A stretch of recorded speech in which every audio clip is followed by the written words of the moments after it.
What's up wanangu wa Earth Signs. Hapa tunaongelea nyota ya Taurus, Virgo na Capricorn, nyota ya ng'ombe, nyota ya mashuke na nyota ya mbuzi. Leo katika reading ya tarot reading nitasema kadi ambazo spirit imeniguide. Lakini kuulize, umesubscribe, umelike, umecomment, umeshare?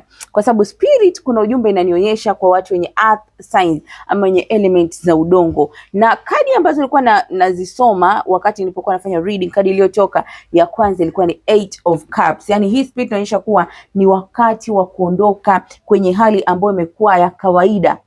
Lakini haikuletei tena furaha hii hali. Kwenye kadi ya pili kulikuwa na Wheel of Fortune.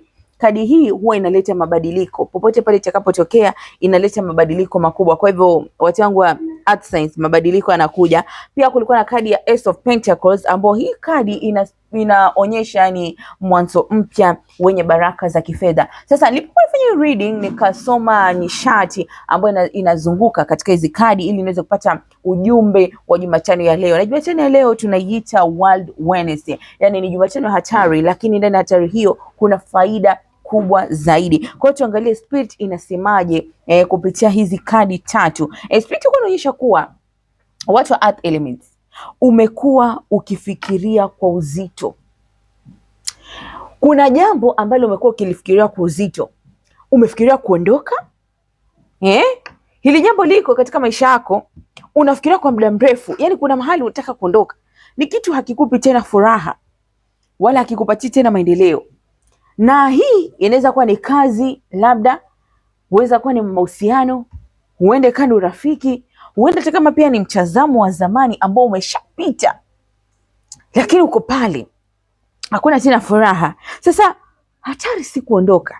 Spirit nataka ujue hiki. Kwa sababu nilipokuwa nasoma hizi nishati hizi kadi, inaonyesha hatari si kuondoka. Hatari ni kuamini kwamba kuna jambo bora zaidi linanisubiri. Wakati nikiachilia hayo yote, kuna jambo bora zaidi linaenda kunisubiri. Kwa hivyo kitu kimoja ni kuchukua hatua, kuthubutu.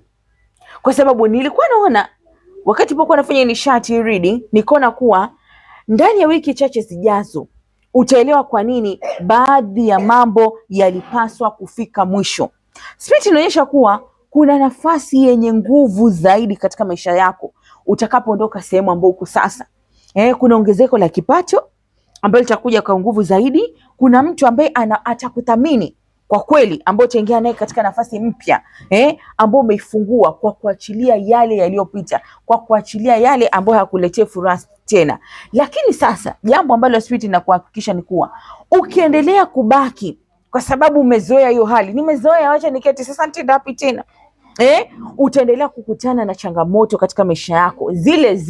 Zile changamoto hazitaondoka. Utakutana na changamoto zile mpaka ile siku maisha yatakulazimisha wewe, mtu mwenye Earth Sign, uweze kufanya uamuzi ambao ulikuwa ukiuogopa kuchukua katika kipindi cha nyuma. Kwa hivyo spirit inaonyesha kuwa kabla mwezi ujao, huo ni mwezi wa 8, utasikia maneno ambayo umekuwa ukiasubiri kwa muda mrefu. Inaweza kuwa tungependa kukupatia nafasi hii ili uweze kufanya jambo fulani, hatimaye nimetambua mazungumzo haya yana uwezo sana kurekebisha hali fulani. Kwa hivyo wakati mwingine unahitaji kuachilia ili milango mipya iweze kufunguka, au milango ya baraka mikubwa zaidi iweze kuja. Kwa hivyo usiogope kuachana na kile ambacho hakikui, yani haukui, uko pamoja nacho lakini hakikupatii furaha, haukui. Kwa hivyo wakati mwingine achilia ili uweze kupata kitu bora zaidi. Kumbuka masuala ya tarot reading, kusoma nishati, moon phases, elimu ya kina ya kiroho na masuala mengine zaidi ya kiroho yanapatikana kwa channel yangu ya Dr. Mwaka Global. Hivyo basi usisahau ku like, comment and share, pia kusubscribe ili uweze kupata ujumbe na kuweza kugusa hiyo kengele hapo, uweze kupata ujumbe kila siku, uendelee kujifunza.